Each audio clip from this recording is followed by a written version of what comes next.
Assalamualaikum warahmatullahi wabarakatuh. Salam Ham Swastiastu, nama budaya, salam kebaikan. Perkenalkan, nama saya Afifa Al-Faiza dengan NIM 240306501048. Program studi fisioterapi kelas C. Dengan dosen pengampu Pak Khairul Fadli Muhtar Lutfi M.S. Farm M. Diok. Perkenalkan, nama saya Alifa Putra Nikahar dengan NIM 240306500028. Perkenalkan, saya Fani Aprili Andriani dengan NIM 2403050030. Perkenalkan, saya Lihida Elinia dengan NIM 240306502019. Saya Nirmala Nasir dengan NIM 240306502043. Pada kesempatan kali ini kita akan membahas salah satu contoh perilaku menyimpang, yaitu pelecehan seksual dan kekerasan seksual. Pada pemateri saya persilahkan.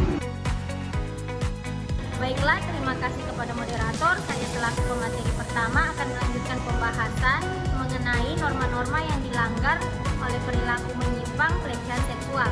Ada 3 norma yang dilanggar oleh perilaku menyimpang pelecehan seksual. Yang pertama, ada norma hukum.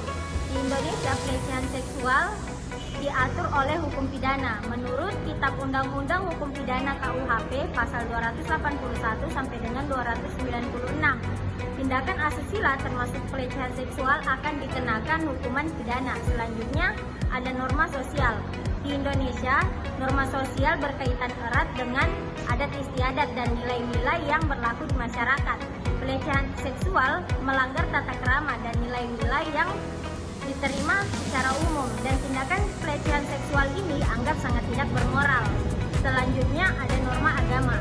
Sebagian besar agama di Indonesia, termasuk agama Islam, Kristen, Hindu, dan Buddha, mengajarkan pentingnya menjaga kesucian diri dan menghormati orang lain. Pelecehan seksual dianggap sebagai pelanggaran berat terhadap ajaran agama karena merusak moralitas dan menghancurkan tatanan etika berhubungan antar manusia. Sekian dari saya kembalikan kepada moderator. Baik, terima kasih kepada pemateri 1.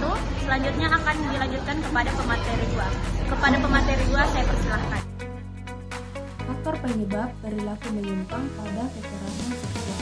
Yang pertama, kurangnya pendidikan seksual.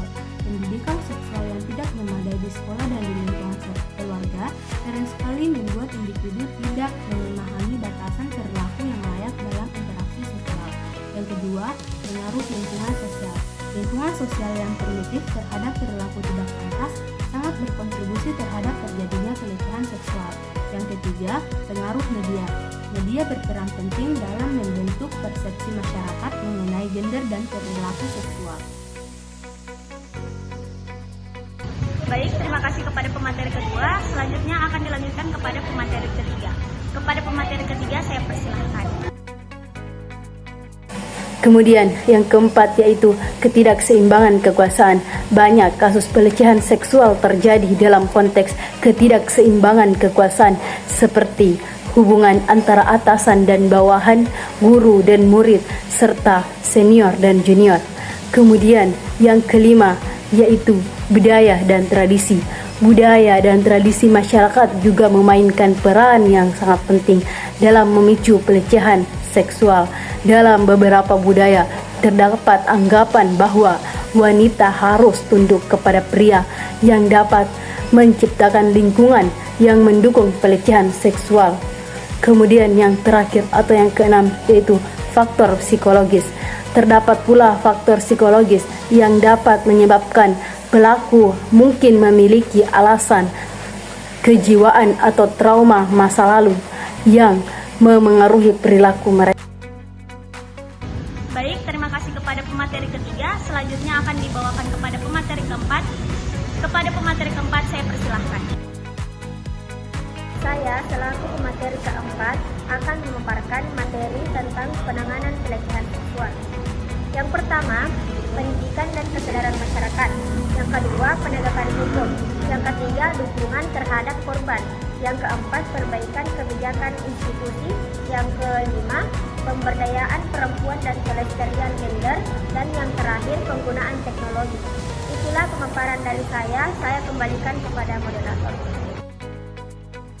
Pada kesempatan kali ini saya akan mengangkat sebuah kasus yang terjadi pada tahun 2022 yang lalu.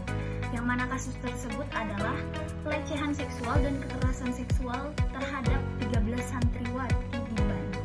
Pada 4 April 2022, Heri Wirawan mendapatkan vonis hukuman mati dari Hakim Pengadilan Tinggi Bandung yang mengabulkan banding dari jaksa atas kasus pemerkosaan 13 santriwati.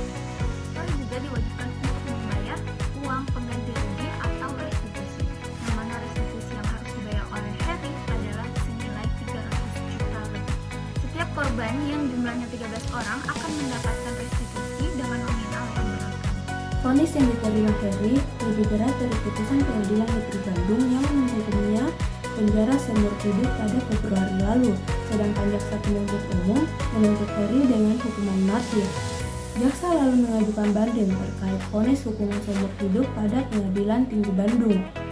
Terkait hukuman restitusi untuk korban, Majelis Hakim PN Bandung awalnya membebankan kepada negara, namun Hakim PT Bandung memutuskan untuk membebankan kepada terdakwa dengan pertimbangan agar memunculkan efek jera terhadap kejahatan kekerasan seksual pada anak-anak.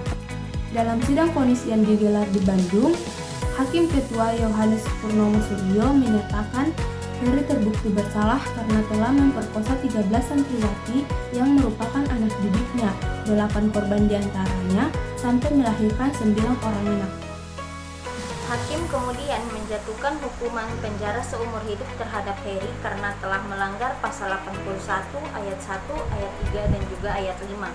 Ia dijerat pidana sebagaimana telah disebutkan pada pasal 76D Undang-Undang Nomor 17